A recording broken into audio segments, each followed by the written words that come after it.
Dame in gospodje, reporter Milan, sem ponovno na sledi resnice. Vreme ni ravno sanjsko, danes zjutraj torej teh 15 stopinj in dež, se pa mi je zdel to izjemno primeren trenutek, da obišče Mariborski otok, ki so ga to naše lepo kopališče, staro kopališče, le odprli ta torek in danes se mi zdi, da je najprimernejša priložnost, da se pomenim z odgovornimi v miru, neke gužve menda ne bo. No in tukaj ob meni je eden od vzdrževalcev na otoku. Ivo. Pozdravljeni, gospod Ivo. Zdravo. Torej, spet se je odprlo, kakšne so kaj novosti, kaj je kaj drugače letos? Čudaj, gledaj, ne bi jaz o teh stvarih, niti nisem pooblaščen, niti nisem poklican za to, ampak stvar je taka, tu smo v nekem začaranem krogu, to je vsako leto isto, malo nekaj poflikamo, malo nekaj popravimo, čudaj, po domače povedano, malo nara, malo muzike, ne. Mislim, ljudje se pritožujejo, se bunijo, samo kopejo, so pa glik tak, ne. No, ampak zdaj, odkar se je odprl, v tej sezoni neke gužve ni bilo ta teden, ne? Ja, ni bilo, mislim, bili pa so ljudje. Tudi danes, recimo, ne. Danes? Ja, družina je prišla kopat se, ne, zdaj odprti smo, jaz ne moram reči, da ne smejo, no.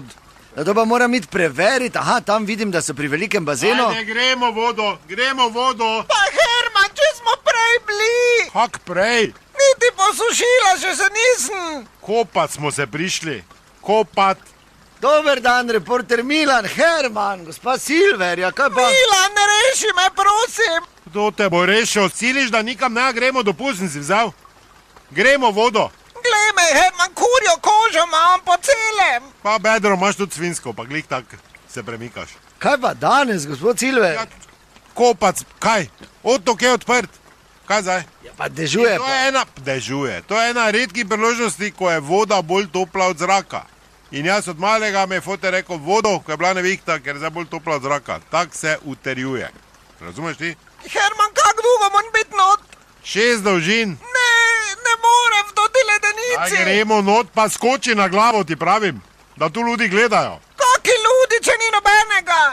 Jaz gledam. Pa mi gre to not, da mi neš Pavlenga vrezala spet not. Čuj, Ata, jaz sem plavi. Zato pa idi vodo, ker te vuni zebe, ja. Zato si plavi. Gremo not. Gospod Silver, če lahko reče, meni se ne zdi najbolj primerno, da danes... Meni se tudi ne zdi najbolj primerno, ti prije z mikrofonom ne plačaš stopnine, glih tak pa se boš kopal. Ne bom se kopal. Pusti ti to. Poznam jaz te finte. Da si lepo dan zapolniš. Čuj, Ata, kaj lahko grem vsaj na tobogan? Kaj si blesa, kaj ne viš, da ne je vode dol? Pa se dežuje. Kaj dežuje, spet seš napal za lepo, pa tem zrajco dol kiclo, budalo. Herman, kaj če preplavam 6 dolžin, dobim kaj več ko hodok? Ja, kaj bi ti več ko hodok? Kuro pohano, celo, tak da jo malo k sebi najprej stisnem, da se zagrejem. Daj gremo vodo, ne nam mi lapajte teorije, to neš pol spomnim lampo, kažeš celo kuro, da se je štopila bolj tu, veš da že gremo 4krat vodo. Ja, zakaj se pa vi ne kopate, gospod Silver? Kaj ti si že videl bade majstra, da se kopa z ostalimi? Daj gremo. Dobro, hvala lepa, to naslednjič ne pozabite, resnica ni plenica, pa vendar marsikomu smrdi.